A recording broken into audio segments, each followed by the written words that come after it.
Hello,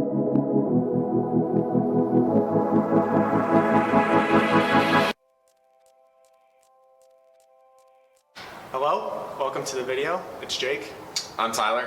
And today we have 8 tips for college life, general college tips, as well as landing maybe an internship. So Tyler, real quick, if you want to share a little bit about yourself and who you are. Yep, so like I said, my name is Tyler. I'm a third-year student here at Western. I'm studying sales and business marketing and leadership and business strategy. I'm from Jackson, Michigan. I'll actually be graduating a semester early next December.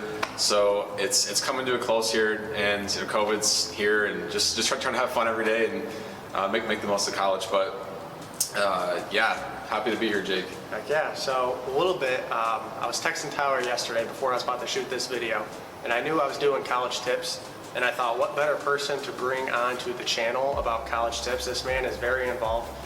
Landed some really top-notch internships this past summer. So anything you can hear from this man or take away from this man is highly valuable. Thanks, so Jake. Without further ado, we're gonna hop into 4 tips of just college life in general. So Tyler, if you wanna take it away with your first tip. Yeah, so I'd say the first thing I think about is surround yourself with winners. And it's crazy coming to a new university. I came from a high school with 20 kids in my graduating class. Coming to Western, 16 to 20,000 students, all the backgrounds. And I think initially trying to find the right friend groups and meet people who have the same goals and interests as you, it can be a little bit overwhelming. But from my experience, really finding friend groups that share similar values with me, they're very driven, motivated, and they're here at Western for a reason. So right. I think that's a big one off the bat. Right, and like to build off of that almost a little bit, like you hear the saying, you're the average of the 4 people you surround yourself with. Yeah. So I think like surrounding yourself with winners and people who get after it, have that go mentality, like that's huge at college. Which kind of ties into my next tip, which would be use your campus resources. And the way that ties in is using those resources will connect you with other people who want that go mentality. So whether it be connecting with your professors during office hours, going to the Zane Career Center in our case, or just any career center at a university, or just anything, just getting involved, putting your foot in the door just to say, hi, my name is Jake, and it's an honor to be here. So I think just taking that step forward, getting your name out there, surrounding yourself with people who are successful will only help you in the long run, and it'll help you learn. So that'd be my second tip. Use your resources available to you. Yeah, so third tip I'd say is make sure you have a very clear routine and set goals every day. So especially now during COVID, being here at university, it's like, okay, you have classes, but you also got to take care of yourself. Everything from like, waking up, right. Cooking breakfast, making sure that you're, getting workouts in, getting enough sleep at night. If you're not taking care of yourself and you can't have a good routine, nothing else is really gonna line up, and you're gonna burn out, and it's gonna be miserable. So I'd say, really just make sure that you're very clear about, like what you expect from yourself to make sure you're operating 100%. And I've also found, back to the point of finding good friends. Friends who can really keep you accountable is just makes a lot of difference too. Yeah, especially this year more than ever, having routine and micro goals for yourself is so important. When it's all virtual and you're working on your own pace, like it's hard to hold yourself accountable. So like as you're talking about, like having a schedule, like having a checklist where you can physically knock it off, like cross it out, like that's huge. Like that makes such a difference. That's something I personally do, is like having a to-do list, and like I have to cross it off, otherwise like I won't get stuff done. So yeah, I love that tip. Thanks for sharing it. The 4th tip for college life in general would be find your passion. So in college, you come here and there's a lot of opportunity, a lot of clubs, a lot of places to explore on campus and within yourself. So my biggest piece of advice, if you take anything away, would be find out who you are first, and then take those passions and align it with something else on campus. So whether it be joining a club, for example, I'm a part of the Sales and Business Marketing Association, and that is because I love talking to people, I love connecting with others, and sales is something that is fun to me. So that was a passion I had, and it led me to SBMA. And now I'm surrounded by people who have that same passion, and it drives me to be better. Yeah. So I don't know if you have a story like that at all, like maybe a club that you've been involved in or anything like that. No, I think going back to freshman year, I went to management student organization, and coming from a small high school, not really knowing what to expect out of a a business education or just a huge college in general. Right. I think that was a great place to meet new friends. I remember the first night I was so nervous to be there. I felt out of place. I felt like kind of like an imposter. But I think seeing those those older students who remembered being in my shoes and just having them take me under their wing meant everything. And so now it's like, now that we're in this position, it's awesome to see students who do want to get after it and learn. Because like, I remember those are the same kids, or there's the same type of mentality that they had, that I had, and it's like you just want to go help them because just awesome things can happen. That's so true. Like, people here, like when you surround yourself with that group, like what you keep mentioning, like they want to help you succeed, and that's what's so amazing about it. So it's just putting yourself out there and trusting that others will help take you and carry you along the way. So we're going to transition into internship tips specifically. So we have 4 more tips for that. So again, Tyler, if you want to take it away with your first tip. First tip, this one I think is something that is a little bit scary of people, but I think it makes all the difference. So the tip is, don't be afraid to fail. So if you're a freshman, you might hear people saying, hey, internships, resumes, that's not for you. It's for juniors, seniors. I think that's so dumb. I mean, if you have the mentality and the drive and you're trying to fill with the right people, you can totally achieve that. And so, but it can't be done without taking away the fear of failure. So I mean, just because a company has a big logo and you're like, that's too big for me, like still apply, still reach out to the recruiter, because worst case you're still where you are, but best case maybe you have an interview, and even if it doesn't pan out, you still get valuable interview experience to take forward to the next opportunity. So it's all about if you're gonna fail quick, fail fast, and every time you fail, to take the little bits of learning from that and just apply it for the future. Right, 100%. Especially like freshmen specifically. Like at Western, we have career fairs, and it's talked about like, oh, freshmen, like it's important for you to go just to practice, but like don't expect an internship or anything like that, which is true. It is very important to go and get that practice, like practice speaking with employers, presenting yourself in front of them, but like don't underestimate your own value, like knowing that you put in the hard work. It's not to say like if you're a freshman just walking in with like no experience, like yeah, that makes sense. But like if you're out there putting in the work, like putting yourself out there, like there's always opportunity, and it's up to you to seize them. So I 100% agree with you. Like just to get yourself out there and stand in front of them is the hardest part, but also the most important part, because you might fail, but I mean you're failing forward, and that's the big difference. Like it's that mentality of switching failure as a negative to a positive, and like that's huge. So to kind of lead into my tip, it will be utilizing networking platforms. So at a university, LinkedIn, Handshake, those are huge. So we are very grateful to have the opportunity to almost reach out to any employer that interests us.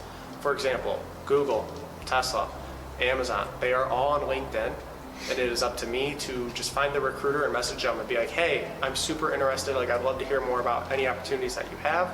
We're looking on Handshake about job postings. So it's insane to me that we have the tools at our fingertips to use, but a lot of students don't use it. I don't know if you have anything to add to that or to build off of it, but I just think using those tools and finding those recruiters is something you can do and something you should do. Yeah, I mean, I think that's a great point. I mean, I'd say nothing is off limits. Any company, any industry you've ever thought about is out there for you. And it can get a little bit overwhelming, and that's what it brings me to my third point of making sure that your personal values and your mission statement in life does align with the company you're going after. So, it's very easy to know now what a company's mission statement is, what their values, their goals are 10, 50 years down the road. And the thing that I always like to mention is, it's from the famous TED Talk with Simon Sinek, to start with why. I think it's great if you ask yourself that question, like, why, what's my why in college? What's my why 10 years from now? And then just link the two for that first company.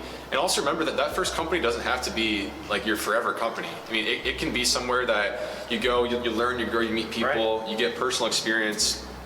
And then eventually, it's possible that you might find that your why changes. And so just be open to that. But I definitely make sure that, your mission is aligned with the company's.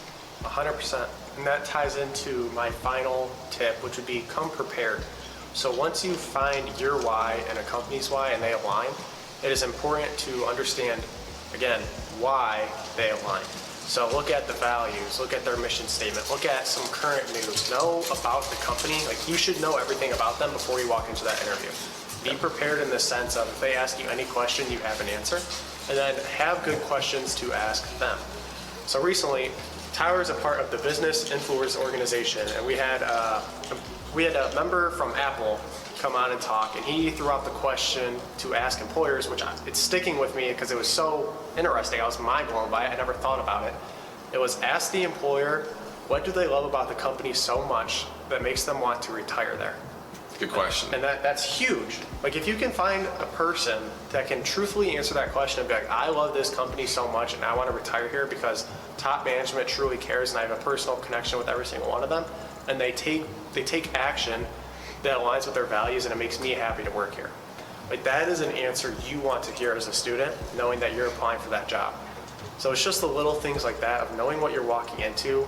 Be 110% like confident walking into that interview that you know the company, you know their values, you know you align, and knock the interview out of the park. Like, I feel like if you come prepared, there's nothing you can't do in that interview. So I agree. So do you have anything to add on to that, or no? I guess I nailed it, yeah. So I do have one last question. This is on the spot. I didn't even tell Tyler about this. So I'm going to ask Tyler, what is your favorite quote / motto and why? If you want, I can go first and share mine to give you time to think. Yeah, go for it. But I want Tyler to think about this. So mine would probably be better every day, and it's just B.E for short. In the sense of at college, you have so much opportunity, you have so much things changing constantly, especially with COVID, and it's really up to you to seize every opportunity you have. Be better every day for me, it's like a micro goal each day when I wake up. Like, what am I going to do today to better myself? That is just something I live by personally. I say it's very short, very sweet, but that's my daily motto and something that I look to live by. So, Jake, I would say mine is success is the activity, not the result. I think Heck yeah. when people get too much in a mindset of like every action I put in has to lead to something that's super tangible or like quick, you're going to be disappointed in yourself. You're going to get burnt out. I mean, it's like, hey, if your goal is to lose, 50 pounds, and you every day do the consistent things, eat right, do the right workouts. Right. It's not going to happen immediately, but eventually it's going to happen. And it's going to happen the right way. Over time. And it's the same thing. I mean, like if you're talking about, trying to find that company for an internship, and you just keep practicing interviews. You keep just trying to do more things on campus. But the result isn't just immediate. It's just all these things compound into something better. So I think just having that long-term mindset and realizing that success isn't always what the result is, but as long as you're putting the work in with the activity, eventually the result you want will happen. Right, and that ties into it's not about the destination; it's about the journey. Yeah, definitely. I think that hand in hand, and especially when you mention practice interviews, that is something when you think about getting an internship. It's what did you do before that got you to that point? How many practice interviews did you do? How many resume lookovers did you have? How much preparation did you put going into that interview? So yes, the destination is to get that internship, but it's everything before that is what really matters. So I think that's 100% relevant to the topic of if you want an internship, this is what you have to do. So thanks for sharing that. Absolutely. Those are all our tips. Those are 4 tips for college life, 4 tips for internships. Again, Tyler, thank you for joining me today. Pleasure, Jake. Pleasure. This man, I can't speak highly enough about him. So if you're still here watching the video, thank you. I appreciate you taking your time to watch it. Hopefully you found something insightful throughout this video and some good tips that you can apply in your daily life. Again, this channel is geared toward general development. So any value that I can bring to you, I hope it helps. So again, thank you. Hit the like button if you're feeling it. Subscribe. And, see you next time. So thanks, Jake. And as Doug and Derek would say, peace out of the jungle, baby.